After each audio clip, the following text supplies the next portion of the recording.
지난번에 온라인으로 한번 뵀었는데 이렇게 직접 여러분들 뵐 수 있어서 참 감사합니다.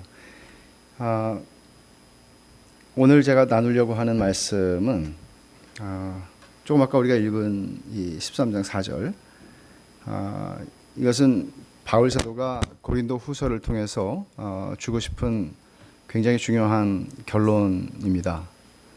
그리스도께서 약하심으로 십자가에 못 박히셨다. 그러니까 약한 것을 자랑하는 종교는 기독교밖에 없습니다. 세상에서는 강하기를 원하고 모두 다 강한 것을 자랑하고 싶어하고, 또 공부를 하는 이유도 강해지기 위해서이고, 돈을 버는 이유도 강해지기 위해서고, 우리가 살아가는 것은 전부 다 강하기 위해서, 강한 것을 좀 보여주기 위해서, 강한 것을 우리는 실감하기 위해서, 우리가 어떤 존재인지를 강함을 통해서 확인하기 위해서 살아가죠. 바울 사도는 고린도후서를 통해서 은혜에 대해서 말을 하고 있는데, 고린도후서 6장 1절에서 이렇게 말합니다. 너희가 은혜를 받기는 받는데 헛되이 받을 수 있다고 말합니다.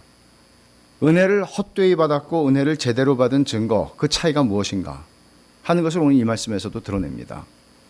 은혜를 헛되게 받은 사람들은 여전히 자연인이 가지고 있었던 강함을 자랑하는 삶을 살아갑니다.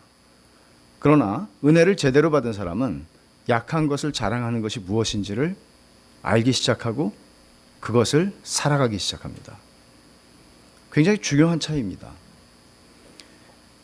그리스도께서 약하심으로 십자가에 못 박히셨다. 우리가 믿는 그리스도, 우리의 주인이신 분, 우리의 생과 사를 주관하시는 분이 약하신 분이셨다. 약하셔서 그는 십자가에서 못 박혀 죽으셨다. 사람들에게 붙잡혀서 사람들에게 못 박혀 죽으셨다. 우리가 믿는 구주는 약하심으로 십자가에 못 박혀 죽은 그리스도다 라고 얘기를 하는 것이죠. 그리고 뿐만 아니라 우리도 그 안에서 약하나 라고 얘기합니다. 그리스도께서 약하셨던 것처럼 우리도 약하다고 얘기합니다. 우리는 지금 바울 사도가 고린도후서를 쓰는 이 상황은 고린도 사람들이 1년 6개월 동안 복음을 전해서 세워진 교회가 고린도 교회였는데, 바울 사도가 세운 교회고 바울 사도는 그들의 영적인 아버지였습니다. 그런데 그들에게 거짓 교사들이 들어오자 그들은 바울 사도를 향해서 그들의 태도를 돌변하여 너 가짜 아니야? 라고 물어보기 시작했습니다. 왜 그럴까요? 거짓 사도들과 거짓 교사들이 가지고 있었던 특징은 그들은 강함을 자랑하는 사람들이었습니다. 말하자면 세상적인 이력이나 세상적인 학력이나 세상적으로 그들이 내세울 수 있을 만한, 말하자면 세상에서 통하는 그런 강점들을 그들은 가지고 자신들을 증명했습니다. 그러나 그들이 얘기하고 있는 기준으로 보니까 바울 사도는 가짜인 거죠. 바울 사도는 그런 얘기를 한 적이 없거든요. 바울 사도는 내가 어떤 대학을 나왔고, 내가 얼마나 대단한 사람이며, 내가 누구를 알고 있고, 그런 얘기를 그는 한 적이 없습니다. 그는 자기가 얼마나 많은 신학 지식을 가지고 있고, 그가 얼마나 많은 체험을 했으며, 그런 얘기를 한 적이 없습니다. 말하자면 거짓 교사들이 가지고 있는 특징은 내가 너희들과 얼마나 다른지 알아? 우리는 너희들하고 달라. 우리는 특별한 사람들이야. 라고 어떤 세상적 기준들, 그거 다 강함이죠. 그런 것들로 얘기했다면 바울은 그런 얘기를 한 적이 없습니다. 그러자 그들은, 고린도 사람들은 바울이 가짜가 아니야? 라는 생각을 했던 것이죠. 그럼 우리 같으면 어떻게 하겠습니까? 내가 누군지 알아? 말을 안 해서 그렇지? 이렇게 말하지 않겠습니까? 근데 그걸 안 합니다, 바울은. 놀라울 정도로 안 합니다.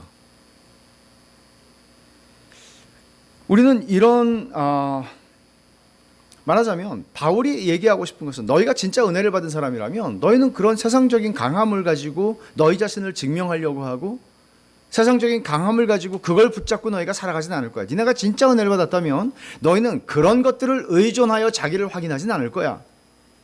보세요. 세상에서 조금만 뭐가 조건이 되고 조금만 뭔가를 이루면 그 사람들은 그걸 가지고 자기를 증명하고 싶어 합니다. 그리고 조금만 못하면 그들은 그것 때문에 주눅이 들고 그것 때문에 열등감에 사로잡혀 살아갑니다.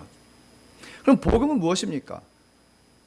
복음은 이런 세상적 기준에 의해서 어떤 사람들은 우월감을 느끼고 사람들을 짓누르려 하고, 그들이 가진 기득권을 가지고 어떻게 해서든지 그들이 더 많은 것들을 소유하려고 하는, 추구하는 그런 삶을 살아가고, 어떤 사람들은 그걸 가지지 못해서 열등감에 시달리고 주눅이 들고 화가 나고 분하고 억울하고, 이게 세상입니다. 이 세상 속에 복음이 던져졌습니다. 복음은 어떤 일을 합니까? 복음은 그렇게 망가진 우리들, 말하자면 이 세상의 소위 힘의 논리에 의해서, 이 세상은 정글하고 뭐가 다르겠습니까? 사실 이성을 가진 인간들에 의해서 존재할 뿐이지, 우리가 힘을 자랑하고 힘으로 힘이 없는 사람을 억누르고 하는 면에서 정글의 법칙과 뭐가 다르겠습니까? 그 힘의 논리에 지배를 당하고 있는 사람들에게 던져진 복음은 어떤 차이를 만들어내는가 하는 것이죠. 그럼에도 불구하고 오늘날 기독교는 고린도 교회와 진배 없습니다. 여전히 돈의 힘을 믿고 있고, 여전히 사람 숫자의 힘을 믿고 있고, 여전히 우리는 세상적인 어떤 다른 강함의 기준들, 힘의 조건들을 의지하고 살아가는 것 같습니다. 바울이 이런 교회를 본다면, 이런 시대의 기독교를 본다면, 바울은 너희가 은혜를 헛되이 받았구나, 은혜를 보면 은혜를 받는 것 같아요. 근데 돌아가지 않아요. 그들의 가치가 바뀌질 않아요. 삶을 보는 관점이 변하질 않아요. 여전히 우리가 예수를 만나기 전에 가지고 있었던 인생관을 가지고 살아간단 말이에요. 심각한 문제죠. 오늘 이 본문 13장 4절에서 이 말씀을 하고 나서 바울은 우리도 그 안에서 약하나 너희에게 대하여 하나님의 능력으로 그와 함께 살리라. 말하자면 그리스도도 약하심으로 십자가에 못 박히셨지만 하나님께서 하나님의 능력으로 그를 살리셨다고 얘기를 하고요. 구분하고 있죠.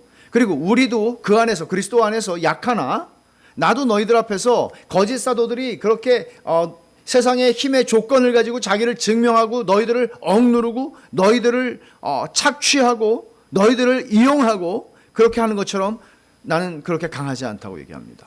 나도 그리스도처럼, 나의 구주이신 그리스도처럼 나도 약하다고, 그 안에서 약하다고. 그러나 하반절에 그렇게 얘기하죠. 하나님의 능력으로 그와 함께 살리라. 하나님의 능력을 얘기하죠. 말하자면 우리는 내가 가지고 있는 능력을 키우고 싶어 합니다. 지식도 키우고요, 어떤 학위도 키우고요, 우리가 돈도 키우고요, 뭔가 많은 힘의 조건들을 더 신장시키고 싶어 합니다. 그것으로 뭔가를 증명하고 싶은 것이죠. 나 괜찮은 사람이다. 그러나 바울이 초점을 맞추고 있는 얘기는 하나님의 능력으로 그와 함께 살리라. 말하자면 고린도후서 전체에서 하고 있는 얘기죠. 나는 질그릇이고 질그릇인데 나는 별 볼 일 없지만 내 안에 보배가 담겼다. 그리스도의 복음이 내 안에 있다는 거죠. 그러니까 나를 의지하고 나를 가꾸고 나를 더 아름답게 치장하고 나를 더 강화하고 내가 누군지를 더 증명하고, 이런 삶이 아니라 내 안에 있는 질그릇은 닳아서 없어지고 깨질 수도 있고 금이 갈 수도 있지만 내 속에 있는 예수 그리스도의 복음은 점점 질그릇이 닳아서 혹은 금이 가서 혹은 깨져서 부서질지라도 그렇게 되면 될수록 내 안에 있는 복음의 보배의 빛은 더 환하게 비출 것이라는 것이죠. 그러니까 이것은 나를 의지하지 않고 하나님을 의지하게 하시는 하나님의 비상한 방법이라고 그는 얘기하죠. 그럼 여러분, 예수를 믿고 살아가면서 우리가 10살 때, 20살 때, 30살 때, 40살 때, 60, 70이 됐을 때 우리는 점점 더 하나님의 능력을 의지하는 쪽으로 갑니까? 아니면 내 능력을 의지하는 쪽으로 갑니까?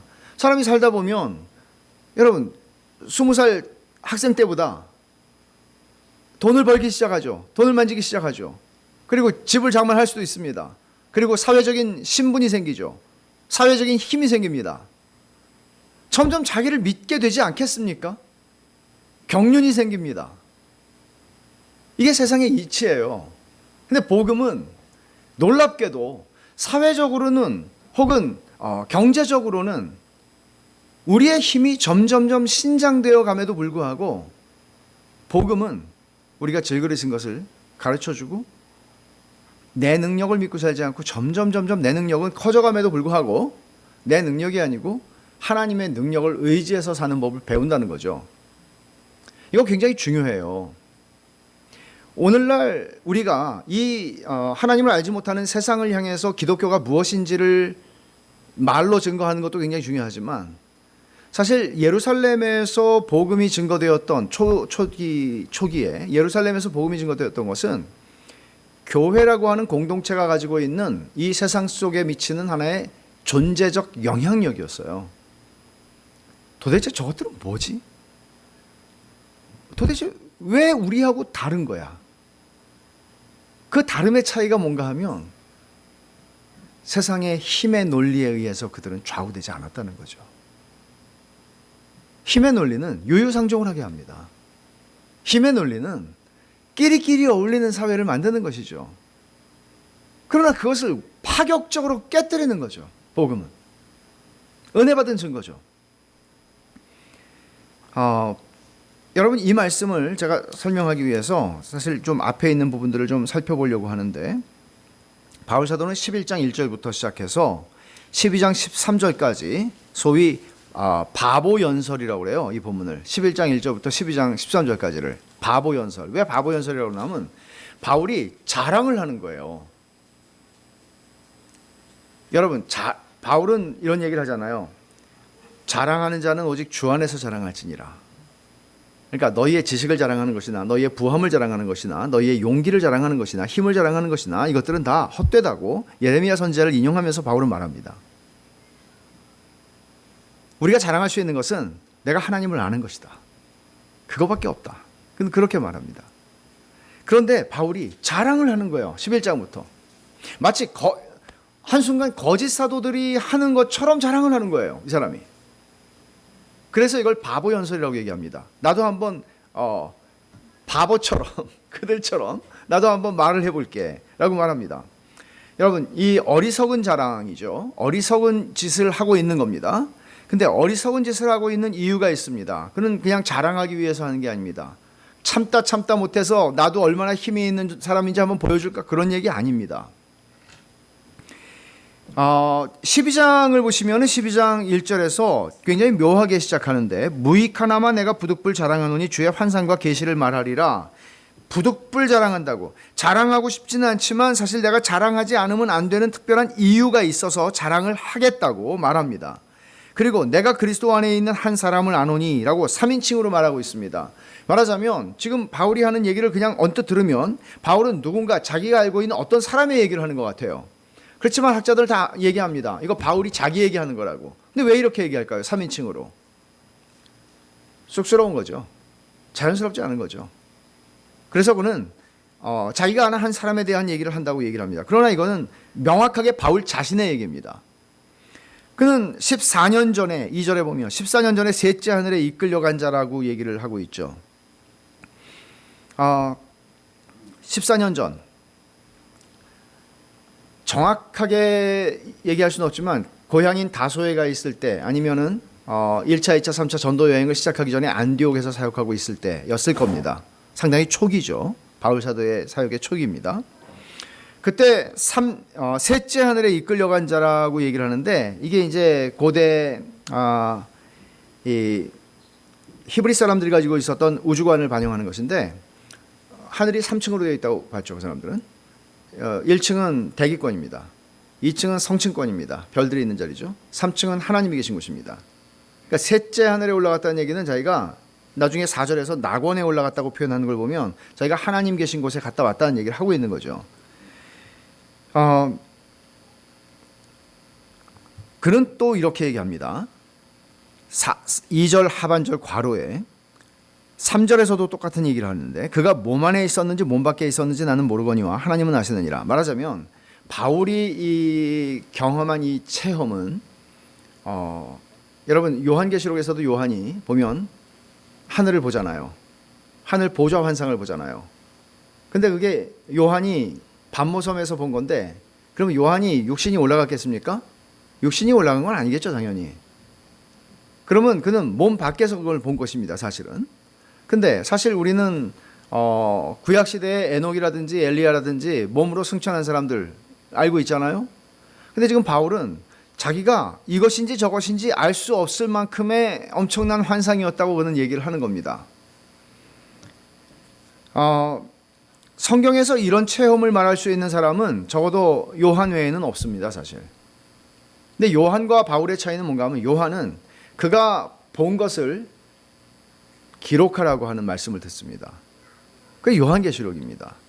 그러나 바울은 여기 한번 보시죠. 4절에 그가 낙원으로 이끌려가서 말로 표현할 수 없는 말을 들었습니다. 근데 말로 표현할 수 없는 말을 들었고요. 사람이 가히 이르지 못할 말이로다. 그러니까 바울은 이거를 쓰라는 말을 듣지도 않았고 이것에 대해서 말하라고 하는 말을 해도 말로 형언할 수가 없는 그런 걸 보고 들은 거예요. 말하자면 바울은 자기 자신을 위한 체험이었다면 요한은 교회를 위한 체험을 한 것이죠. 그럼 바울이 개인을 위한 체험을 했다는 얘기는 뭔가 하면 초기잖아요. 이게 14년 전이니까 바울이 앞으로 복음을 전하면서 그가 당하게 될 많은 고난과 어려움들, 겪게 될 그런 일들을 예상하여 하나님께서 그에게 영광을 보여주신 것이라고 해석할 수는 있겠죠. 마치 모세가 40년 동안 이스라엘 백성들을 광야에서 이끄는데 도대체 자기가 앞으로 겪을 일을 모세가 어떻게 알았겠습니까? 그저 가나안으로 들어갈 줄 알았겠죠. 근데 그 시간이 40년이나 될 줄을 어떻게 알았겠냐고요. 누가 그런 생각을 했겠어요. 일주일이면 가는 길인데. 하나님께서 3개월째 호렙산에 이르게 하시고 거기서 하나님의 영광을 보여주시는 금송아지 숭배 사건과 관련해서 저는 이런 생각을 해요. 모세가 그 40년 동안 어떻게 견뎠을까? 이제 4년이잖아요, 교회가. 강 목사님이 앞으로 36년 남았다고 생각하면 깜깜하죠. 교인이 이렇게 적으면 또 괜찮아요. 모세는 교인이 무지하게 많았어요. 말도 지지리도 안 듣는 교인들이 무지하게 많았어요. 하나님이 모세를 숨겨놨기에 망정이지 해부를 해봤으면 아마 새까맸을 거예요. 그런 생각이 들어요. 하나님이 주의 영광을 내게 보이소서라고 출애굽기 33장에서 모세가 기도하잖아요. 그게 초기 얘기예요. 40년에. 하나님이 그 영광을 보여주신 사건이 아니었으면 모세는 그 길을 가지 못했을 거라고 저는 생각해요. 그 보여주신 영광이 있었기 때문에 그 하나님에 대한 하나님을 보는 사건이 있었기에 비록 등 뒤로만 보여주시겠다고 하나님 말씀하셨지만 그렇게 보았기에 그 길을 갈 수 있는 것이죠. 바울은 어떻든 이런 체험을 통해서 여기까지 왔습니다. 바울 사도는 거짓 사도들이 하는 것처럼 자기가 자랑을 하고자 했다면 이 체험 하나로 올킬이죠. 이거 하나만 3층 천에 올라갔다 온 얘기만 해도 다 넘어뜨릴 수 있습니다. 한 방에 다 보낼 수 있습니다. 근데 왜 그는 이 얘기를 안 하고 있었을까요, 지금까지? 그리고 이 얘기를 하는 이유가 과연 그들을 한 방에 다 보내기 위한 것일까요? 아닙니다. 그걸 말하려고 하는 것 아닙니다. 바울은 내가 너희들이 입신했다, 너희들이 뭐 황홀경을 경험했다, 너희들이 무슨 뭐 무화경을 체험했다 그러는데 이게 거짓 교사들이 하던 수법이었습니다. 보통 사람들이 경험하지 못하는 특별한 환상의 체험, 특별한 어떤 입신의 경험 이런 것들을 그들이 가지고 있다고 그들은 늘 말해왔습니다. 그래서 우리는 너희들과 다르다는 것이죠. 바울이 3층 천에 올라갔다 온 이야기를 했으면 그들을 다 한 방에 보낼 수 있었습니다. 그러나 그는 그 일을 하기 위해서 지금 이 얘기를 하는 거 아닙니다. 만약에 왜 그런가 하면 바울이 자기의 사도됨을 증명하기 위해서 바르지 않은 방법, 뭐죠? 힘의 논리죠. 나는 너네보다 더 센 걸 가지고 있어 라는 걸로 자기가 전했던 복음을 증명하거나 자기가 전했던 복음에 담긴 은혜를 증명할 수는 없다는 것입니다. 왜냐하면 은혜는 강함이나 힘의 논리를 거부하기 때문입니다. 옳은 것을 증명하기 위해서 틀린 방법을 쓰지 않겠다는 것입니다. 그렇다면 참 사도냐 거짓 사도냐 하는 문제, 지금 고린도후서가 가지고 있는 배경이죠. 참된 영적 지도자냐 거짓 영적 지도자냐 하는 것을 분별하는 기준으로 바울은 체험을 사용하지 않겠다고 얘기하는 거예요. 이것은 체험만이 아니에요. 신학 지식일 수도 있어요. 학위일 수도 있어요. 그리고 내가 누구에게서 직접 사사를 했다고 하는 이야기일 수도 있어요. 그 어떤 것일 수도 있어요. 그런 것으로 증명하지 않겠다는 것입니다. 그럼 뭐 어떻게 증명하죠, 이거를? 보십시오. 6절에서 바울 사도는 내가 만일 자랑하고자 하여도 어리석은 자가 되지 아니할 것은 내가 참말을 함이라. 그러나 누가 나를 보는 바와 내게 듣는 바에 지나치게 생각할까 두려워서 그만두노라. 말하자면 여러분들이 나를 지금 보고 있고 여러분들이 내게 들은 것들, 그 이상, 그게 뭐죠? 체험 같은 것들이죠. 그런 것들로 나를 판단하지 않기를 바란다는 것입니다. 말하자면 체험이라고 하는 것은 진위를 결정하는 기준이 되지 못한다는 얘기고, 정말 중요한 것은 바울이 여러분들이 내게서 들은 것, 여러분들이 내게서 본 것, 그것은 뭐예요? 가르침과 바울이 보여준 삶의 모범이죠.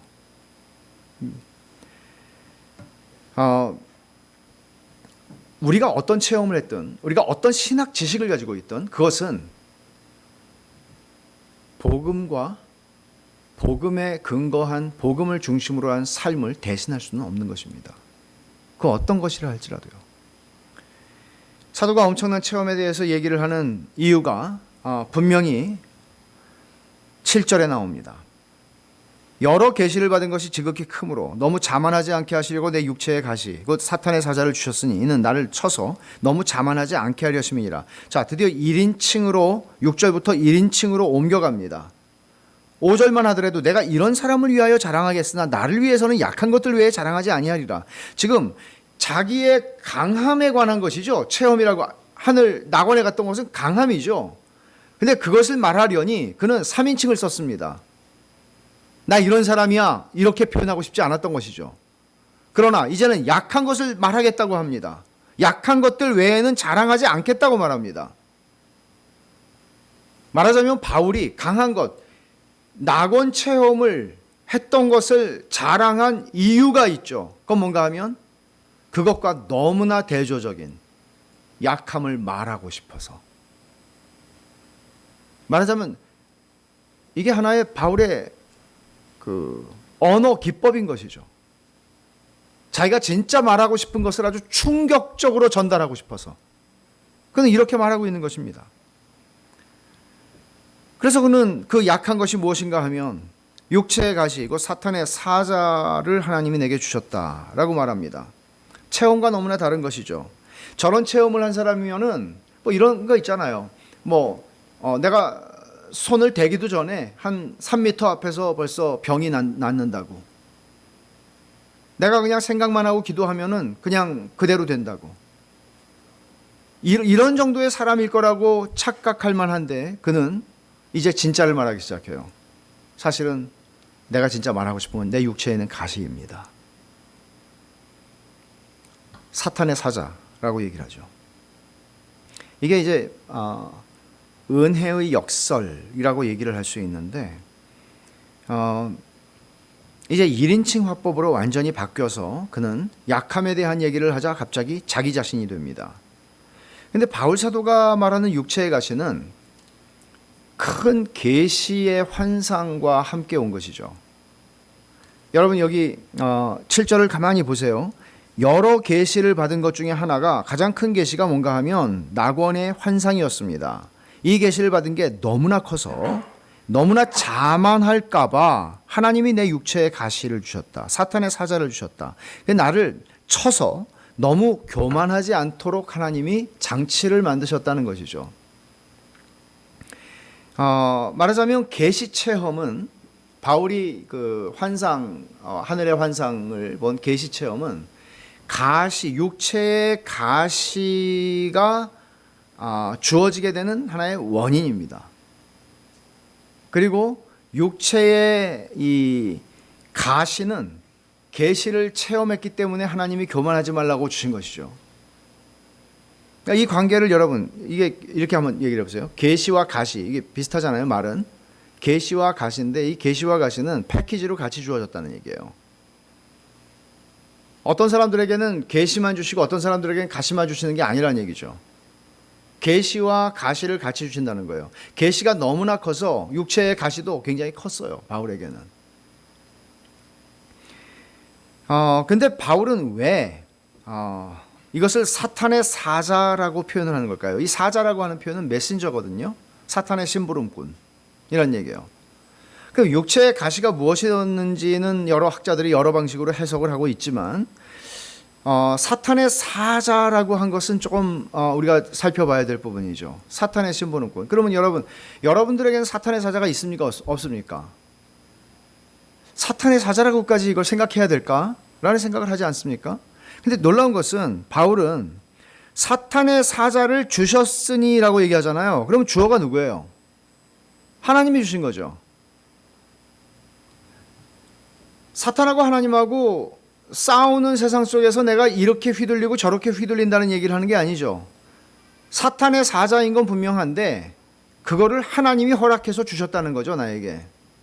그러면 두 가지예요. 사탄은 사탄의 심부름꾼으로 지금 뭔가가 나에게 왔어요. 육체의 가시가. 분명히 이건 약함입니다. 근데 사탄은 이 육체의 가시를 통해서 나를 넘어뜨리려고 합니다. 그 의도예요, 분명히. 나를 낙심하게 하고 나를 더 이상 이 일을 못하게 하고 나를 무너지게 하고 나를 열등감에 주눅들게 하고 나를 아무것도 할 수 없게 만들고 그게 육체의 가시를 주는 사탄의 사자로서의 사탄이 의도하는 바입니다. 그러나 이걸 하나님이 주셨잖아요. 그러면 더 큰 그림에서는 하나님께서는 뭐라고 바울은 얘기하죠? 계시를 준 게 너무나 커서 지극히 커서 내가 너무나 교만하지 말라고 하나님이 육체의 가시를 나에게 허락하셨다고, 사탄의 사자를 허락하셨다고. 하나님의 의도는 전혀 다른 거죠. 하나님의 의도는 내가 망가지지 말라고, 내가 하나님의 은혜를 붙잡고 살라고, 내가 나를 의지하지 말고 살라고, 내가 이런 사람이야 라고 하지 말라고 하나님이 주셨다는 거죠. 아주 나이브하게 생각하는 사람들이 이렇게 생각하죠. 당장 내 삶에 좋은 거는 하나님이 주신 거고 나쁜 거는 사탄이 준 것이라고. 성경은 그렇게 가르치지 않아요. 근본적으로 우리에게 일어나는 모든 좋아 보이는 일과 나빠 보이는 일들, 제가 왜 좋아 보이는 일과 나빠 보이는 일이라고 하나 하면 좋은 건 나쁜 것이 아니고요. 그리스도 안에서 그리스도인들에게 일어나도록 하나님이 허락하시는 모든 일은, 하나님이 당신의 자녀들의 인생 가운데 일어나도록 허락하신 모든 일은 선한 것입니다. 그러나 나빠 보이는 일들이 있죠. 당시에 나빠 보이는 정도가 아니라 정말 죽을 것 같이 힘들게 나를 힘들게 하는 일들이 있죠. 그러나 하나님께서 그것을 허락하셨다면 그게 사탄의 사자일지라도 선한 것입니다. 선하지 않은 것을 당신의 자녀들에게 하나님은 허락하시지 않습니다. 설령 사탄의 사자라고 할지라도 말이죠. 그럼 여러분, 욥을 한번 생각해 보십시오. 욥은 이렇게 표현하죠. 고난이 왔을 때 주신 자도 여호와시오 취하신 자도 여호와시오니 여호와 이름이 찬송을 받으실지어다. 이거예요. 우리가 괜찮을 때만 하나님이 찬송을 받으실 수 있는 게 아니라 우리의 삶의 조건이 어떤 방식으로 이끌려지든지 간에 하나님은 주권자이시고 주권자이실 뿐만 아니라 나를 사랑하셔서 그 아들을 아끼지 아니하시고 내어주신 분이시고, 내게 이런 일이 일어났다고 하는 것은 하나님의 전능하심과 나를 향하신 하나님의 선하심이라는 관점에서 본다면 이걸 해석할 수 있는 길은 하나밖에 없죠. 나는 이해할 수 없지만, 나는 죽었다 깨나도 이해할 수 없지만 하나님이 나를 사랑하셔서 허락하신 거야. 나한테 좋은 거야. 이거는 독약같이 느껴지는 쓴 약이지만 이건 나한테 좋은 거야. 이 확신을 가질 수 있는 거죠. 그러니까 이게 우리 인생에서 일어나는 모든 일만이 아니라 모든 것들이 다 전능하시고 선하신 나의 아버지의 손 안에서 허락된 것들이라고 하는 생각을 하는 것, 이런 믿음보다 더 우리를 안심하게 하는 게 세상에 어디 있겠습니까? 우리들만이 아니라 모든 우리의 자녀들도 그렇고, 우리가 불안해하고, 저는 미국에서 개척했을 때요, 정말 죄송해요 이렇게 표현, 개고생을 되게 많이 했거든요. 아이 시원해라. 개고생을 진짜 많이 했어요. 내가 미국에 와서 뭐 이런 고생을 하지? 이렇게 생각을 했어요. 근데 한 번은 주일날 아침에 샤워를 하는데요, 너무너무 두려운 거예요. 어떤 생각이 나면 교인들이 다 짜고 오늘 딴 교회를 간 거예요. 우리 미국의 초등학교를 빌려가지고 예배 드렸거든요. 그 학교를 갔는데 문이 열려 있는데 아무도 없고 그런 두려움이 갑자기 엄습하는 거예요. 그래서 아니 도대체 이런 두려움은 뭐지 이게? 이게 무슨 이게 뭐지? 이런 생각을 했는데 제 질문은 이거예요. 우리 인생에서 어떤 일들을 경험할 때 여러분 사업을 하시든지 혹은 뭐 직장을 다니셔도 마찬가지고 또는 가정에서도 그렇고 우리는 어떤 두려움들에 지배당할 때가 있잖아요. 그렇죠? 아 이거 잘리는 거 아니야? 아 이러다가 문 닫는 거 아니야? 이렇게 장사가 안 되는데? 이런 일들을 우리는 따로 경험하지 않습니까? 그런 두려움들이 우리를 지배할 때 그런 두려움에서 우리가 자유로울 수 있겠습니까? 어떤 인간이 자유로울 수 있습니까? 근데 성경은 말하는 거죠. 그 두려움은 어디서 온 거니? 그게 합당하니? 말하자면 우리가 생각하고 있는 나쁜 시나리오가 우리의 삶 속에서 진짜 일어날 수도 있어요. 그럴 수도 있어요. So what? 그래서 어쩌라고?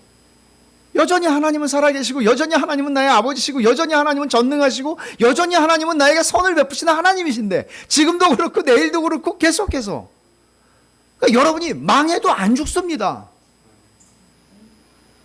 망해도 오케이. 그러니까 이런 사람은 좀 당하기 어려워요. 이런 사람은 그래서 히브리서 기자가 세상이 감당할 수가 없는 사람이라고 그랬어요. 망해도 오케이.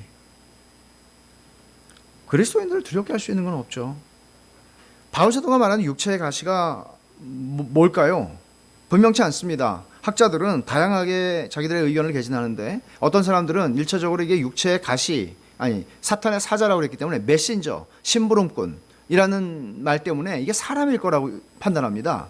그래서 바울을 그렇게 속썩였던 고린도 사람들이 바울이 직접 말하긴 그러니까 바로 니네 때문에 내가 죽겠어 이렇게 말하기는 그러니까 육체의 가시 사탄의 사자라고 얘기했을 수 있다 이렇게 얘기해요. 또 어떤 분들은 바울을 끝까지 쫓아다니면서 대적했던 사람들이 누구예요? 유대인들이에요. 유대인들일 것이다 이렇게 말하는 사람들도 있어요. 근데 이제 사람이 아닐 수도 있죠. 이건 어떤 바울이 육체의 가시라고 했을 때 육체라고 하는 말을 쓴 것을 보면 아마 그를 굉장히 괴롭히고 있었던 어떤 질병 같은 약함 그런 문제였을 수 있다. 그래서 우리는 갈라디아서에서 바울이 안질, 눈병 때문에 굉장히 고생을 했다는 것을 좀 추측하죠.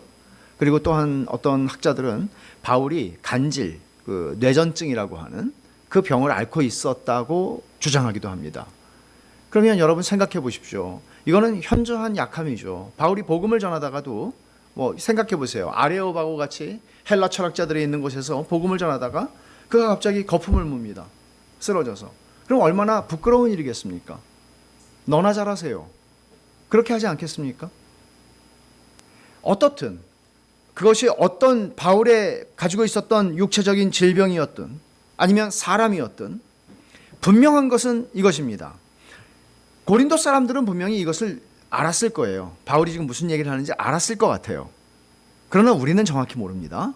그 컨텍스트를 떠나 있으니까 2000년이라는 세월과 함께 분명한 것은 이거예요. 바울 자신을 낮추고 바울을 교만할 수 없게 만드는 약점입니다. 말하자면 바울의 발목을 잡고 있는 무엇입니다.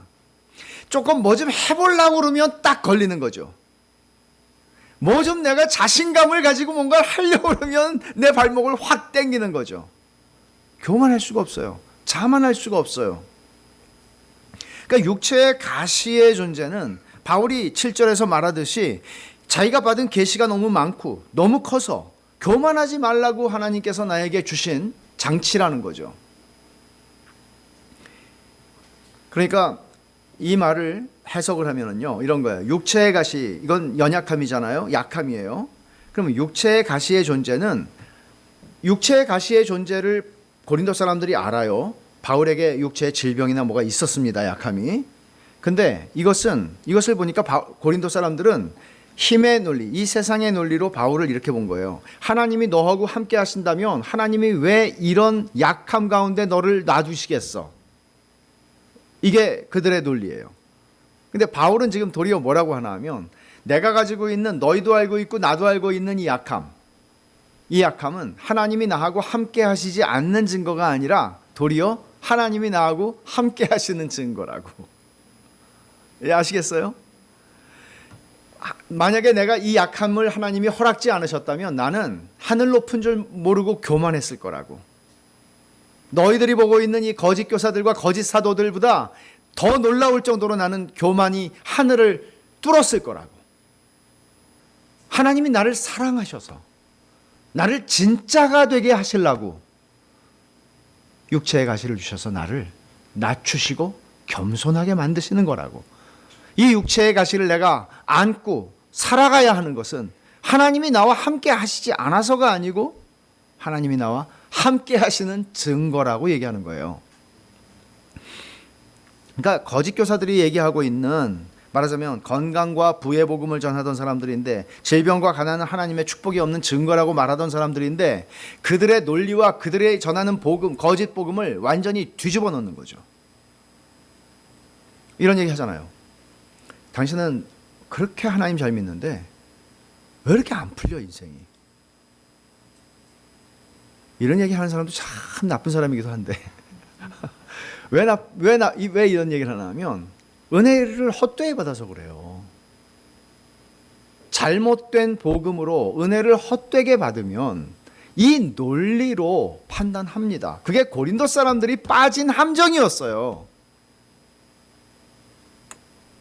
그러면 여러분들은 유구무원이다,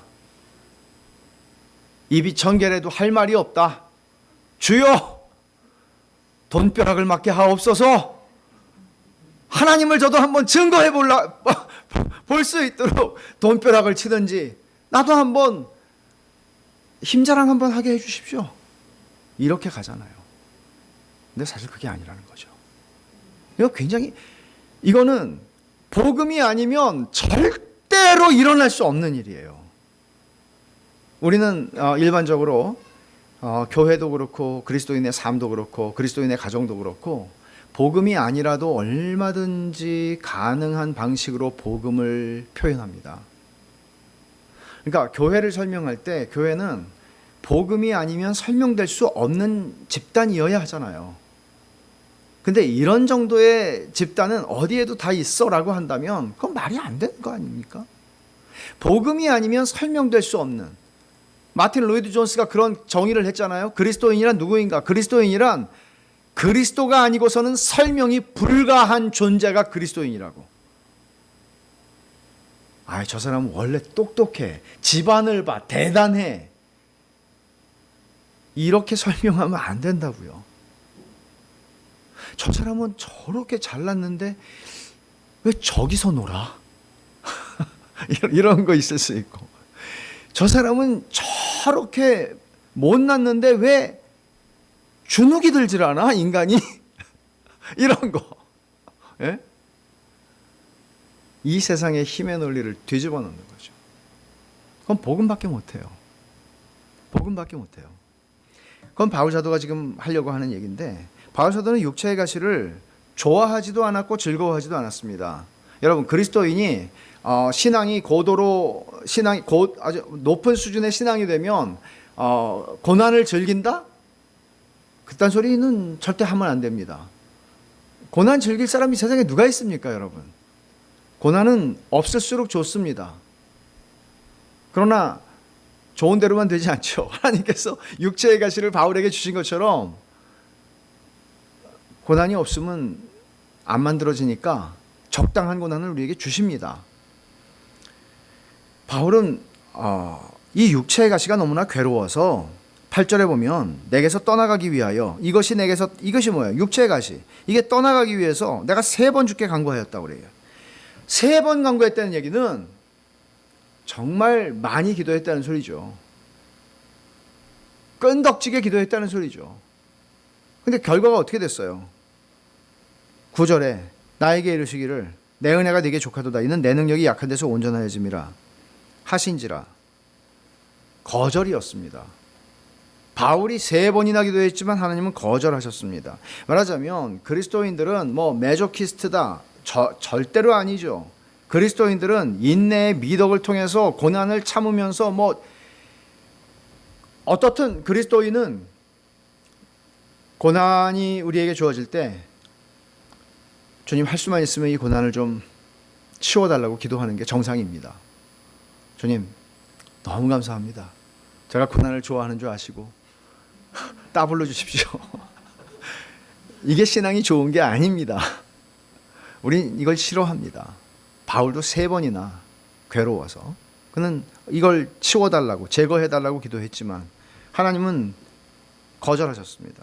근데 거절이 그냥 노가 아니라 설명이었습니다. 그 설명이 지금 읽은 말씀이죠. 9절에서 내 은혜가 네게 족하도다. 이는 내 능력이 약한 데서 온전하여짐이라. 쉽게 말하면 됐다 이렇게 말하신 것이죠. 됐다. 근데 그 됐다가 설명이 있어요. 내 은혜가 네게 족하도다 라고 말씀하세요. 사실은 이 말씀이 고린도 후서 전체의 절정이에요. 이 본문이 뭐라고 말씀하세요? 내 은혜가 너에게 충분하다고 말씀하시죠. 그 얘기는 지금 육체의 가시도 은혜라고 얘기하는 거잖아요. 그 다음에 뭐라고 그러세요? 이는 내 능력이 약한 데서 온전하여짐이라. 하나님의 능력이 나의 약함 가운데 있는 나, 이 안에서 하나님의 능력이 온전하여진다고 얘기를 하는 거죠. 우리가 생각할 때는 나의 강함과 하나님의 강함이 합쳐졌을 때 시너지가 나올 거라고 생각하지만 하나님의 능력이 강하게 나타나는 건 내가 약할 때라고 얘기를 하는 거예요. 우리는 그러고 싶지가 않죠. 내가 강하고 싶고요. 내가 얼마나 괜찮은 사람인지를 증명하고 싶고요. 특히나 사람들이 나를 몰라줄 때, 무시할 때, 그런 느낌이 들 때 우리는 자기를 증명하고 싶습니다. 내가 누군지 알아? 하고 싶습니다. 그러나 하나님 말하죠. 내 능력이 약한 데서 온전하여짐이라고 말합니다. 여러분, 바울은 고린도서에서 굉장히 자기 얘기를 많이 했는데 그는 환란이 그치지를 않았습니다. 고린도 사람들이 그걸 봤죠. 그러니까 바울이 고린도서 썼을 때가 50대 중반쯤 됐을 때였는데 지금하고는 다르죠. 이때는 할아버지예요. 그러면 이쯤 살았으면 사람이 이제는 하나님의 은혜를 받고 진짜 하나님의 사도라면 뭔가 좀 이제는 좀 편안해져야 되잖아요. 편안해지기는커녕 환란이 그치질 않았습니다. 말하자면 자기 앞가림도 못하는 사람으로 고린도 사람들은 본 거예요, 바울을. 근데 무슨 사도예요? 하나님이 함께하는 증거가 어떻게 그럴 수가 있어요? 그리고 육체적인 시련이 많았죠. 성품적으로도 약한 사람이어서 비난을 참 많이 받았습니다. 몸은 많이 맞아서 약해졌고요. 명성도 갈갈이 찢겼죠. 여러분, 바울이 돈 좋아하는 사람이다, 뭐 돈을 횡령했다, 베레벨 소리 다 들었습니다. 면밀히 고린도후서와 다른 서신서들을 읽어보면 그런 소리들을 들었습니다. 명예가 찢겼습니다. 그의 메시지는 튕겨져 나왔습니다. 거부당했습니다. 그래서 그는 2장 14절에서 이렇게 말한 거죠. 나는 예수 그리스도의 포로다. 예수 그리스도의 포로라는 이 표현은 사실 예수 그리스도의 개선 행진에 예수 그리스도에게 붙잡힌 포로로 나는 끌려가고 있다는 얘기거든요. 난 그냥 죄수, 포로, 정복당한 사람이다. 그런 얘기를 하는 거죠. 그러니까 하나님이 내 은혜가 너에게 족하다고 이런 바울에게 이렇게 말씀하시면 섭섭하지 않을까요? 아니, 내가 좀 하나님 잘 섬기고 있는데 하나님 나한테 이런 식으로 계속 하시면서도 말씀하시기를 내 은혜가 너에게 충분해 라고 하시면 좀 섭섭하지 않아요? 우리가 들을 때는? 미안하다 바울아, 조금만 참어. 너 죽으면 내가 잘해줄게. 하나님 이렇게 말씀하시면 조금 위로가 될 것 같은데 충분하대요, 당신의 은혜가. 바울은 힘들어 죽겠는데 이걸 어떻게 이해를 할 수 있습니까? 우리가 세상을 사는 동안에 건강을 얻고 행복한 가정을 누리고 물질적인 풍요를 누릴 수 있다면 하나님이 내 은혜가 내게 족하다 그러면 아멘, 그렇습니다 주님, 이렇게 말할 수 있겠어요. 근데 바울은 그게 안 됐거든요. 도리어 이 복음의 역설, 은혜의 역설이라고 하는 것은 그 반대의 얘기를 하는 거죠. 예를 들어서요, 내가 심각한 질병으로 인해서 건강을 잃어버렸어요. 이제 언제 죽을지 모르겠어요. 그리고 남들이 말하는 행복한 가정을 나는 이루지 못했어요. 또는 물질과 소유의 면에서 나는 뭔가를 가진 적이 없어요. 그리고 어떤 공부를 한 면에서도 나는 제대로 배울 기회가 없었어요. 이런 일들이 내 인생 가운데 있었음에도 불구하고 하나님께서 내 은혜가 너에게 족하다고 말씀하시는 거죠. 그런데 하나님, 나는 왜 이런 가정에서 태어나가지고 이런 혜택을 받지 못했습니까? 라고 말하고 싶을 수도 있겠지만, 하나님이 내 은혜가 내게 족하다라고 할 때, 네, 그래요 주님. 주님의 은혜가 저에게 정말 족해요 라고 고백하게 만드는 게 복음이라는 거죠. 그럼 여러분, 이거는 불쌍한 얘기가 아니에요. 이건 세상에서 그냥 불쌍하게 살다가 불쌍하게 죽는 그런 얘기가 아니라, 이거는 굉장히 신비로운 얘기예요. 그리고 심지어 영광스러운 얘기예요. 말하자면 이 세상에서, 이 세상의 인생에 사는 것이 이게 전부인 사람들이 아니라, 우리는 이 세상을 웃으며 볼 수 있는 사람들이에요. 왜냐하면 영혼에서 영혼의 시야가 열린 사람들이기 때문이죠. 그 영혼의 관점에서 이 세상이 얼마나 그림자와 같은 것인지를 아는 사람들이죠. 이 말씀은 고난을 당하는 자는 겸손한 자다, 뭐 이런 얘기를 하는 게 아니고, 우리가 뭐를 가졌든지 가지지 않았든지 내가 하나님 대신 의지하고 살아갈 만한 어떤 조건을 가지지 않고 살아간다는 것입니다. 하나님을 대체할 만큼 나를 만족스럽게 하거나 나를 행복하게 하거나 혹은 나를 불만족스럽게 하거나 나를 불행하게 만드는 거 없다는 얘기죠.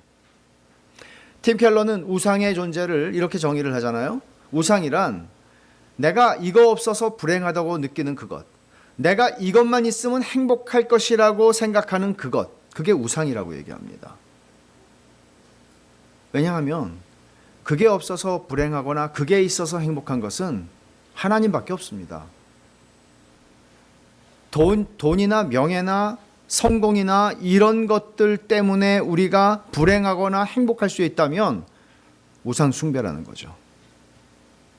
우리의 인생에서 그 우상을 섬기지 않게 우리의 인생의 여정을 기가 막히게 인도하시는 분이 하나님이라는 거예요. 이게 바울이 지금 얘기하고 있는 육체의 가시가 하는 역할입니다. 그러니까 예수를 믿으면서 자기의 약함을 깊이 뼈저리게 경험하지 못하면, 근데 그렇지 않은 사람, 여러분들 한번 생각해 보세요. 이 말씀을 들으면서 내 육체의 가시는 뭐지? 내가 육체의 가시라고 말할 수 있는, 사탄의 사자라고 말할 수 있는 건 뭐지? 하나님이 나를 낮추시기 위해서 내 인생에 허락하신 건 뭐지? 다 있잖아요. 다 있어요. 없는 사람 없어요. 근데 그것을 보는 관점을 지금 우리는 바꾸는 것이죠. 그러니까 내 약함을 그렇게 뼈저리게 느끼고, 내가 정말 이것만 아니면, 내가 이게 발목만 잡지 않으면 나는 정말 인생을 날개를 펴고 정말 날아갈 텐데 라고 생각하는 그런 것들이 다 있단 말이에요. 근데 그것을 보는 관점이 바뀌는 것이죠. 바울은 육체에 가시는 하나님이 계시의 체험에 따라서 주신 나를 안전하게 인도하시는 하나님의 방편이라고 지금 얘기를 하는 것이죠. 그러니까 내가 가지고 있는 약함은 내가 그전에는 핸디캡이라고 느꼈는데, 내가 뭘 하려고 그러면 안 돼요. 이것 때문에 안 돼요. 근데 핸디캡이 아니라 우리가 보는 관점이 바뀌는 거죠. 이거는 하나님이 내 속에서 일하시고 하나님이 당신의 능력을 나타내시는 조건이구나 를 배우게 되는 거예요. 그래서 바울 사도는 이렇게 반응을 합니다. 9절 하반절에, 그러므로 도리어 크게 기뻐함으로 나의 여러 약한 것들에 대하여 자랑하리니, 기뻐했다고 말했어요. 육체의 가시를 없애달라고 3번 기도했는데 하나님이 안 들어주셨어요. 그래서 순간 힘들었겠죠. 근데 하나님의 설명을 들었습니다. 내 은혜가 내게 족하도다, 내 능력이 약한 데서 온전하여짐이라. 그 설명을 듣자 그는 기뻐하기 시작합니다. 여전히 육체의 가시가 있는데, 그리고 거기서 더 나아가서 나의 여러 약한 것들에 대해, 그 육체의 가시를 넘어서서 여러 약점들에 대해서 자랑을 합니다. 왜? 그리스도의 능력이 내게 머물게 하려 함이라. 내 약함들이 많으면 많을수록 하나님의 능력이 거기서 더 온전하게 드러나는군요. 이걸 하는 거예요. 그러니까 우리가 당하는 모든 고난은, 여기서 바울 사도가 10절에서 여러 가지를 열거하는데, 그러므로 내가 그리스도를 위해 약한 것들과 능욕과 궁핍과 박해와 곤고를 기뻐한다. 열거하면서 기뻐한다 그러죠. 이 모든 것들, 약한 것, 능욕, 궁핍, 박해, 곤고, 이것들은 다 그리스도를 위하여에 걸리는 것들이에요. 그전에는 내가 이게 그리스도를 위하여 의미가 있다고 생각하지 않았어요. 오히려 그리스도를 대적한다고 느꼈어요. 내가 이 약함만 아니면 내가 더 그리스도를 잘 증거할 것 같았어요. 근데 그게 아니라는 거죠. 반대라는 거죠. 이 약함 덕분에, 이 약함이 하나님이 나와 함께하지 않는 증거가 아니라 하나님이 나와 함께하는 증거라는 걸 보기 시작한 거예요. 그래서 이걸 자랑하기 시작한다고, 기뻐한다고, 그리스도를 위하여 라고 얘기하는 거죠. 이는 내가 약한 그때의 강함이라. 하나님의 하신 응답을 그대로 반복해서 그는 말하고 있는 거예요. 깨달은 거죠. 내 약점은 하나님의 능력이 나타날 수 있는 최적의 조건이구나. 이게 그리스도를 증거하는 방식이에요. 그리고 그리스도인이 살아가는 방식이에요. 이게 은혜를 받은 증거예요. 우리는 평생 씨름할 거예요. 어떤 씨름인가 하면 내 강함을 증명하고 싶은 씨름이요. 내 속에서는 본성은 강함을 증명하고 싶어요. 그러나 내게 들어온 하나님의 은혜는 내 능력이 약할 때 온전해짐이라고 하나님 말씀하세요. 그리고 내 약함을 하나님의 은혜가 나타나는 조건으로 내가 받아들이게 돼요. 이 싸움을 우리는 평생 할 거예요. 완전히 자유롭진 않을 거예요. 그러나 하나님의 은혜를 우리가 받고 그 은혜가 우리에게 축적되고 그 은혜가 우리의 성품을 바꾸고 우리를 변화시켜 가면 갈수록 우리는 이 싸움을 점점 더 이길 것입니다. 바울이 이 약함들을 기뻐한다고 말한 이유는 이거예요. 10절 하반절에 내가 약한 그때의 강함이니라. 그리고 9절 하반절에서 말하죠. 그리스도의 능력이 내게 머물게 하려 함이라. 이게 머문다는 이 단어는 헬라어로는 뭔가 하면 헬라어로는 말씀이 육신이 되어 우리 가운데 거하심에라고 요한복음 1장 14절에 말할 때 그 거하신다는 거는 성막을 치고 거하신다는 그런 의미의 독특한 단어를 썼거든요. 헬라어에서는. 여기서도 마찬가지예요. 그리스도께서 그의 능력이 내게 성막을 치고 내 안에 머무신다는 거예요. 임재하신다는 거예요. 어디에서? 내 약함들 속에서, 내 약함의 구덩이 속에 그리스도의 능력이 들어오셔서 그리스도의 능력이 내에 임재한다는 거죠. 떠나지 않는다는 거죠. 그렇다면 우리는 우리의 약함을 부끄러워할 이유가 더 이상 없죠. 우리의 약함을 기뻐할 수 있죠. 도리어 바울처럼. 바울이 깨달은 게 그거예요. 여러분, 이런 복음의 충분함은 세상에, 우리 한국 사회 같은 데는, 한국 사회는 제가 생각할 때 열등감을 무지무지하게 부추기는 사회입니다. 1등 아니면 다 열등감 있어요. 1등도 열등감 가지더라고요. 다른 종목에서 1등 못하니까 공부만 1등 하지. 우리는 1등부터 꼴등까지 줄을 세우는 사회를 우리는 살아가고 있어요. 이런 사회 속에서 열등감을 가지지 않는다는 것은 쉽지 않은 일이죠.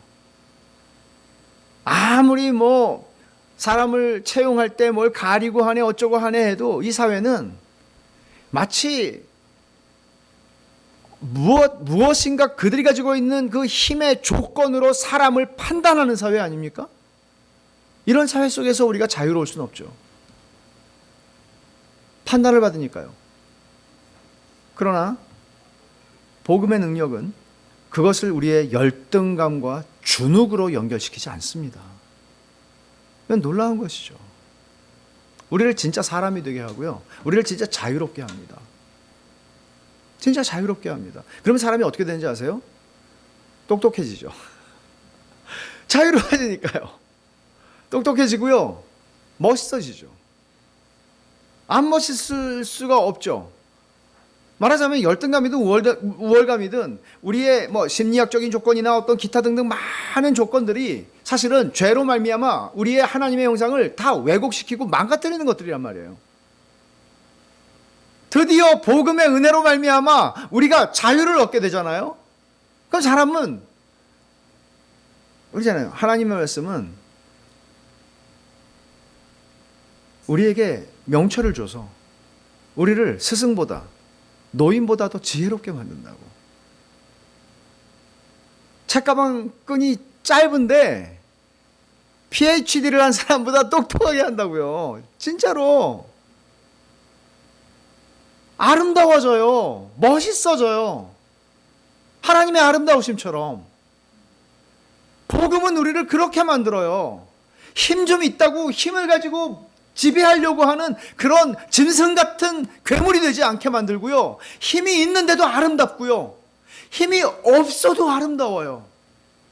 복음은 이걸 하는 거예요. 하나님의 은혜로. 바울은 그것을 지금 얘기하고 있는 거예요. 복음은 그런 일을 하는 그런 충분한 것이라고. 그래서 만일 지금 제가 얘기하고 있는, 제가 얘기하는 게 아니죠. 바울이 지금 얘기하고 있는 이 논리, 힘의 논리가 아니고요. 이 복음의 논리, 이 복음의 논리를 우리가 이해할 수 없다면 우리는 복음을 모르는 것입니다. 바울은 6장 1절에서 말하죠. 너희가 은혜를 헛되이 받은 거라고. 그래서 바울은 13장 4절에서 그리스도께서 약하심으로 십자가에 못 박혔다 이 얘기를 하고 나서 뭐라고 얘기하죠? 5절에서 너희는 믿음 안에 있는가 너희 자신을 시험하고 너희 자신을 확증하라. 당장 그런 너희의 믿음이 진짜 구원 얻는 믿음인지 아닌지 너희가 확인해 보라고 얘기를 하는데 그 앞에서 뭘 얘기한 거예요? 그리스도는 약하심으로 십자가에 못 박혀 죽으셨어. 너희는 강하고 싶지. 너희는 힘의 논리를 가지고 살고 싶지. 너희는 힘으로 너를 증명하고 싶지. 그러면 너 한번 생각해봐. 너 진짜 믿는 거 맞아? 지금 이렇게 바울은 논리를 전개하고 있는 겁니다.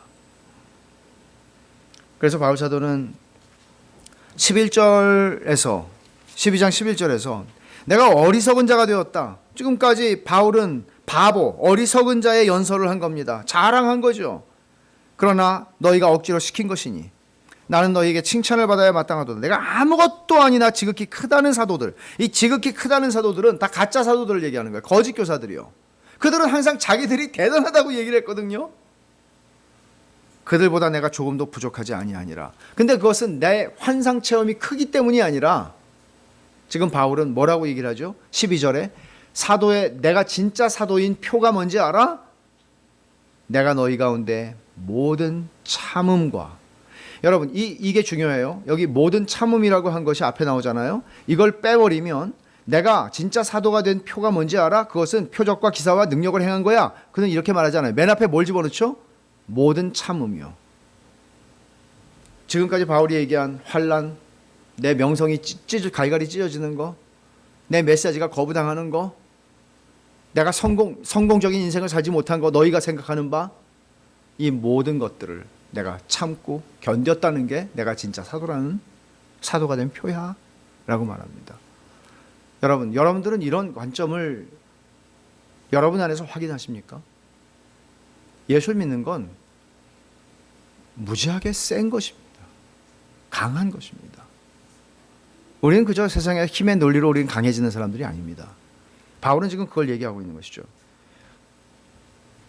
자신은 말하자면 내가 진짜 사도인 것은 나는 내 약함을 기뻐하고 있는 게 내가 진짜 사도된 표야. 우리는 이렇게 말할 수 있습니다. 내가 진짜 그리스도인인 것은 나는 내 약함을 기뻐할 수 있고 내 약함을 자랑할 수도 있어. 왜냐하면 하나님의 능력이 약한 데서 온전해지는 걸 나는 깨달았고 그리스도의 능력이 내 약함 가운데 머물게 하기 위해서 나는 내 약함을 자랑할 수 있고 기뻐할 수 있어 라고 말하는 것입니다. 여러분 너무나 오늘날 우리 시대의 교회들, 그것은 뭐 다른 교회들을 얘기할 것이 아니라 여러분 자신들을 한번 생각해 보십시오. 우리가 정말 은혜를 받았다고 하는 것이 그런 방식으로 나타나고 있는가? 나는 그런 방식으로 조금씩 변하고 있는가? 그 방향과 그 목적지를 향해서 나는 지금 가고 있는 게 확인이 되고 있나? 세상의 어떤 힘의 논리에 지배를 받던 내가 지금은 그런 것들에 휘둘리지 않고 있나 하는 것입니다. 목사 청빙하는 거 보면 다 드러나죠. 목사 청빙 광고 중에 제가 정말 보고 놀랬던, 미국에 살 때 한인교회, 뭐 대단한 한인교회입니다. 큰 교회입니다. 여기서 목사 청빙 광고가 신문에 나왔는데 들어보세요. 제가 어느 교회라고는 말하지 않겠어요. 그 교회 너무 한 것 같아서. 삐리릭 한인교회는 그대로 나온 거예요. 세계에서 가장 모범된 교회가 되게 하소서란 표어를 가지고 세계 선교와 전도에 힘쓰며 아름답게 성장해온 교회입니다. 우리 교회는 13에이커 대지에 아름다운 자체 성전을 가지고 있으며 256에이커 35만 평입니다. 대지에 기도원을 세웠으며 유스 비전 센터 건축을 준비하고 있습니다. 본교회 당회장 삐리릭 목사님께서 정년이 되셔서 원로 목사님으로 추대됨에 따라 말씀 능력 성령 충만하신 담임 목사님을 다음과 같이 총빙합니다. 1. 기도에 영적 능력이 있으신 분. 2. 설교에 은사가 있으시며 성경에 깊은 이해가 있으신 분. 3.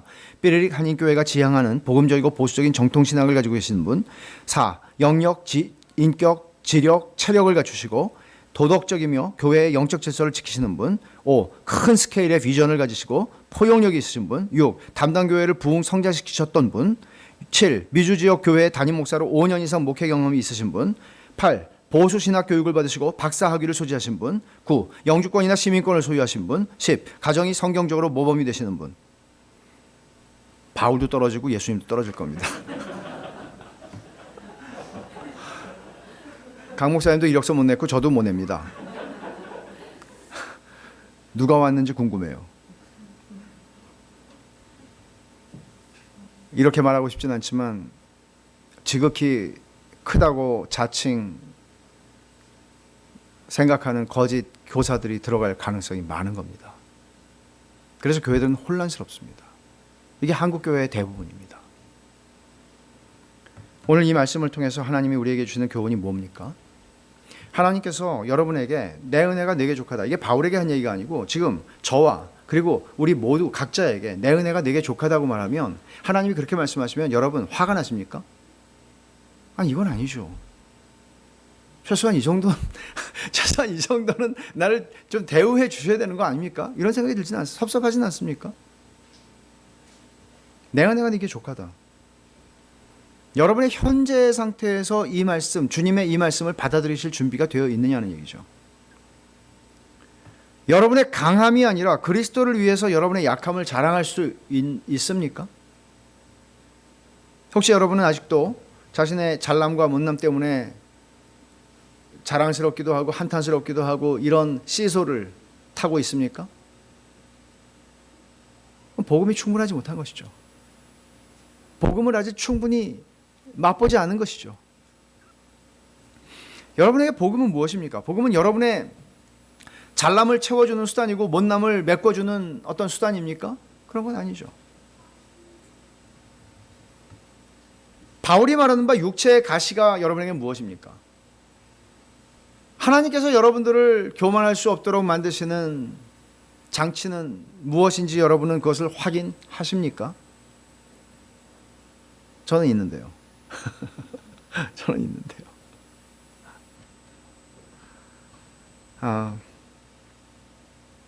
뭔가 여러분이 가지고 있는 조건 때문에 여러분이 위축된다고 느낀다면 그것은 사탄에게 놀아나고 있는 것입니다. 왜냐하면 사탄의 사자라고 얘기했을 때 사탄은 그 목적을 성취하고 있는 셈이니까요. 여러분이 가지고 있는 그 약함 때문에 사탄은 자기의 목적을, 소기의 목적을 성취하고 있는 것이니까요. 여러분의 그 약함 때문에 여러분을 자만하지 못하게 만들고 그 약함 때문에 하나님의 능력이 온전하게 나타날 수 있다면 이건 복음의 충분함을 여러분들은 조금 맛보고 계시는 겁니다. 조금이요. 복음은 너무나 충분해서 우리의 약함과 강함, 이 세상을 지배하고 있는 힘의 논리를 뒤집어 놓을 만큼 강한 것입니다. 우리의 인생을 보는 관점을, 강함과 약함을 인식하는 우리의 시각을 완전히 바꿀 수 있는 것입니다. 복음은 너무나 충분합니다. 우리는 더 이상 어떤 것 때문에 자기 연민의 희생물이 되지 않고 어떤 것 때문에 우리는 우월감에 스스로 기뻐하지도 않습니다. 제발 이것만 없어졌으면 내 인생에서 정말 내가 좀 발 뻗고 자고 내가 뭔가 좀 사람 구실 좀 하겠다고 생각하는 그것을 하나님이 나에게 그냥 두실지라도 우리는 하나님 앞에 그것 때문에 기뻐할 수 있는 자리로까지 하나님은 우리를 데려가십니다. 복음은 그 일을 해요. 여러분, 이것은 우리가 노력을 하고 성실히 살아야 하는 것을 부정하는 것이 아닙니다. 그러나 노력하고 성실히 사는 것, 그리고 그 결과를 의존해서 역시 하늘은 스스로 돕는 자를 돕는 거야 라는 식으로 우리가 이 세상을 살아간다면 그것은 우상숭배입니다. 하나님 안에서 만족하는 것이 아닙니다. 그것은. 하나님은 오히려 우리를 약한 존재로 부르셨고 약함 가운데 그대로 지내게 하십니다. 그 약함이 복음으로 말미암아 역전되게 만드시지 않고 복음으로 말미암아 그 약함을 바라보는 우리의 시각을 뒤집어 놓으십니다. 그렇게 해서 하나님은 우리를 통해서, 별 볼 일 없는 우리를 통해서 하나님이 누구신지를 이 세상 앞에 증거하십니다. 여러분이 질그릇인데 여러분이 도자기인 척 함으로써 여러분 안에 담긴 것이 보배요 복음이라는 것을 증명하는 게 아니라 우리는 그냥 질그릇에 불과하지만 내 안에 담긴 복음을 증명하는 것입니다. 내가 보배를 가지고 있다는 걸 증명하는 거지 내가 도자기라는 걸 증명하는 게 아닙니다. 하나님이 우리를 부르신 그 자리에서 우리는 하나님이 우리에게 허락하신 그 약함 가운데에서 우리는 하나님의 능력을, 하나님의 하나님 되심을 드러내는 소명을 받은 사람들입니다. 우리의 인생관, 가치관, 기준, 이것이 십자가의 약하심으로 십자가에 달리신 그리스도를 드러내는가? 아니면 세상의 성공과 강함과 잘남을 대변하는가? 우리는 스스로 물어야 합니다. 여러분, 성경을 보세요. 하나님이 간단히 봐도 우리는 알 수 있잖아요. 하나님이 엄청난 숫자를 가진 어떤 대단한 족장을 부르신 게 아니잖아요. 아기를 낳을 수 없는 불임의 한 여인 사라, 그리고 그 남편 족장인 아브라함을 부르셔서 당신의 일을 시작하십니다. 하나님은 강성한 이집트 민족을 부르시지 않고 그 땅의 노예에 불과한 이스라엘 민족을 불러서 당신의 역사를 이루어 가십니다. 예수님은 12명의 잘 알려진 랍비들을 불러서 제자로 삼아서 복음을 전하시지 않고 별로 배운 것 없는 레위 사람, 배운 것 없는 어부들, 그리고 이스라엘 민족에게 철천지 원수처럼 매국노처럼 취급을 받는 세리, 이런 사람들을 불러서 당신의 복음의 역사를 시작하셨습니다. 무엇보다도 하나님이 이방인의 선교사로 삼으셔서 이방인들에게 복음을 전하시려고 했던 그릇은 이방인이 아니라 뼛속 깊이 민족주의에 사로잡혀 있는 유대인 바울을 통해서 하나님은 이방인에게 복음을 전하십니다. 모든 것들은 상식적이지 않습니다. 모든 것들은 이 세상의 논리로는 설명이 불가능합니다. 하나님은 그렇게 일을 하셨습니다. 그렇다면 우리의 인생도 마찬가지입니다. 하나님은 이렇게 하셔서 당신의 복음이 얼마나 능한 것인지를 증명하셨습니다. 그리고 오늘도 저와 여러분들의 인생을 통해서도 그 일을 지금 하고 계십니다. 저는 여러분의 인생의 발목을 잡고 있는 그것이 하나님의 능력이 온전해지는 조건이고 하나님이 내 은혜가 너에게 충분해 라고 말씀하실 수 있는 상황이라고 하는 것을 오늘 이 말씀을 통해서 여러분에게 증거했습니다. 여러분들의 그 약한 조건 때문에 그리스도의 능력이 여러분에게 머물 수 있고 여러분들은 여러분의 강함을 의지하지 않고 그리스도의 능력을 의지하여 살아가는 새로운 삶을 경험하기 시작하는 것입니다. 약할 그때 하나님의 강함을 알게 하는 체험을 누리게 되는 것입니다. 하나님께서 우리에게 하나님의 방법을 가르쳐 주셔서 내 개인의 인생뿐만 아니라 교회를 통해서도 그리스도의 능력이 오직 은혜교회에 머물 수 있는 조건, 그것은 여러분들의 재정적 힘도 아니고요, 여러분들이 얼마나 많은 숫자로 모이는지도 아니고요, 여러분들이 얼마나 대단한 건물을 가지고 있는지도 아니고요. 그 모든 약함의 조건들이 그리스도의 능력이 나타나게 하는, 하나님의 복음이 얼마나 충분한지를 보여주는 그런 최적의 조건이라는 사실입니다. 여러분 개인의 삶에서도 마찬가지입니다. 하나님께서 여러분들에게, 어떤 분에게는 바울에게 준 것 같은 환상의 계시의 그 대단한 체험을 대신할 수 있는 세상의 힘의 조건에 부합하는 어떤 것들을 주셨을 수 있습니다. 그러나 하나님의 자녀들에게는 남들은 그 힘의 조건으로 드러나는 것만 볼 뿐이죠. 그러나 하나님의 자녀들에게는 하나님께서 패키지로 가시도 주십니다.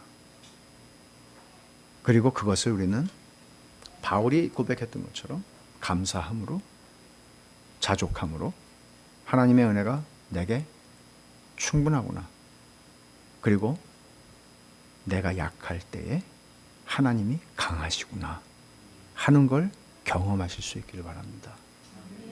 같이 한번 기도하십시다.